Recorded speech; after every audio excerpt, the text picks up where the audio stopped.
ప్రభు పేరిట దేవుని బిడ్డని మీ అందరికీ కృప కలుగునుగాక. ఆమెన్. పరిశుద్ధ గ్రంథంలో దేవుని వాక్యమును ధ్యానించుకుందాం. యెహెజ్కేలు గ్రంథము 36వ అధ్యాయము 9వ వచనము. నేను మీ పక్షమునున్నాను, నేను మీ తట్టు తిరుగగా మీరు దున్నబడి విత్తబడుదురు. ఆమెన్. ప్రియమైన దేవుని బిడ్డారా, దున్నబడి విత్తబడడం అనేది చాలా శ్రేష్టమైన మాట అండి. రాళ్ళు కలిగినటువంటి భూమిని ఒక వ్యవసాయకుడు చక్కగా ఆ పొలాన్ని దున్నినప్పుడు ఆ పొలం ఏ విధంగా ఉంటుందో ఈ పొలము అనేది సాగు చేయబడుతుంది. మీరు గమనించండి, అరకలతో ఒక మనిషి వెళుతున్నాడండి, ఒక వ్యవసాయకుడు వెళుతూ ఉన్నాడు. ఈ భూమిని చక్కగా దున్ని ఉన్నాడు. దున్నబడినప్పుడు ఏమవుతుందంటే ఈ భూమికి కావలసినటువంటి ఏ విత్తనం వేస్తే ఆ విత్తనము ఫలిస్తుందో వ్యవసాయకుడు ఆ విత్తనం వేస్తాడు. ఆ విత్తనము అది భూమిలో నాటబడినప్పుడు ఆకాశపు మంచు ద్వారా, పైనుండి కురిసేటువంటి వర్షము ద్వారా ఈ భూమి అనేది స్వచ్ఛమైనటువంటి పంట ఇస్తుంది. ఆ పంట ద్వారా ఆ వ్యవసాయకుడు సంతోషంగా ఉంటాడు, మనము కూడా సంతోషంగా ఉంటాము. అయితే వాక్యం ఏమంటుందంటే, నేను మీ పక్షమున ఉన్నాను, నేను మీ తట్టు తిరుగగా మీరు దున్నబడి విత్తబడతారు.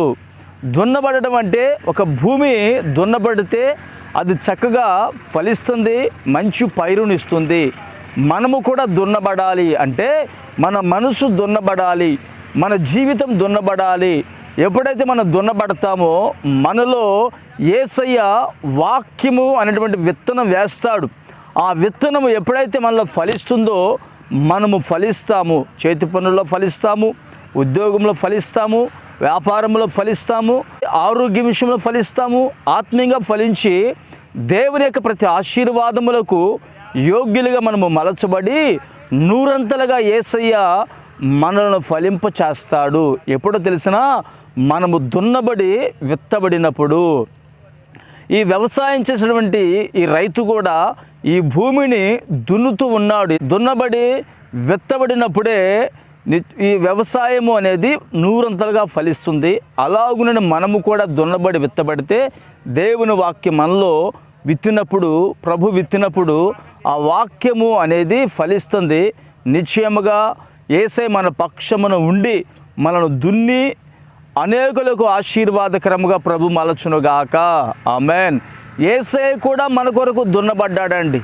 ఆయన వీపు దున్నబడినది, యేసయ్య శరీరము మన కొరకు దున్నబడింది. మనము యేసయ్య వలె దున్నబడిన అవసరం లేదు. మన జీవితాన్ని మార్చుకుంటే చాలండి. మనలో యేసయ్య ఆత్మీయంగా మన జీవితాన్ని ఫలింపు చేసి అనేకులకు దీవెనకరముగా మలచగలిగిన వాడు. ఆమెన్. ప్రార్థన చేసుకుందాం. ప్రేమగల తండ్రి, పరిశుద్ధుడా, జీవాధిపతి, స్తోత్రం చెల్లిస్తున్నాము నాయన.